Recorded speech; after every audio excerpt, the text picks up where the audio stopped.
aquí des de la regidoria d'Esports tornem a portar el segon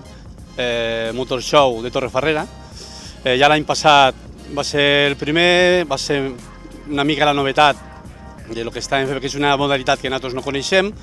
i també m'agraïm molt al José Filló, que és un company d'aquí del poble, que és el que va haver la iniciativa, conjunt a lo company de promoció econòmica, l'Enric Casanoves. La idea, quan vam plantejar de fer aquest esdeveniment, era fer una activitat més al polígon industrial, una mica per donar a conèixer el nostre parc empresarial, perquè la gent ens pugui visitar, pugui veure una mica el que tenim, i la veritat és que l'any passat va ser tot un èxit, ens va sobrepassar les nostres expectatives i, per tant, enguany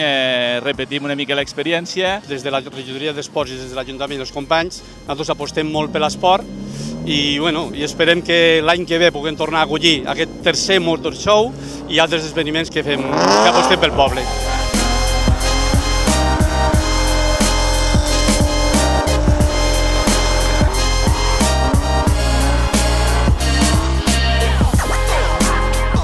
Comptem amb 23 pilots,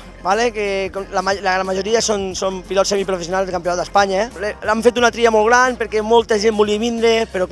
la majoria de pilots que comencen, i és normal, no tenen l'equipament, no tenen l'experiència, no tenen moltes coses que aquí demanem, pel simple fet que és un circuit urbà i hi ha una mica més de perill. Els beneficis tornen a anar a la nena aquesta, és per ajudar a un tractament de la nena aquesta que té una malaltia que es diu CDKL5, que ja vam donar l'any passat, el que passa és que l'any passat ens vam donar a l'associació d'aquesta malaltia, i enguany ho donem amb ella directament per poder pagar, diguéssim,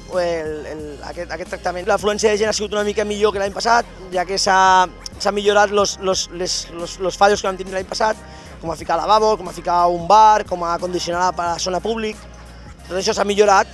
el traçat inclús és una mica millor també que l'any passat. A poc a poc anem millorant i esperem que això sigui un gran event el dia de demà.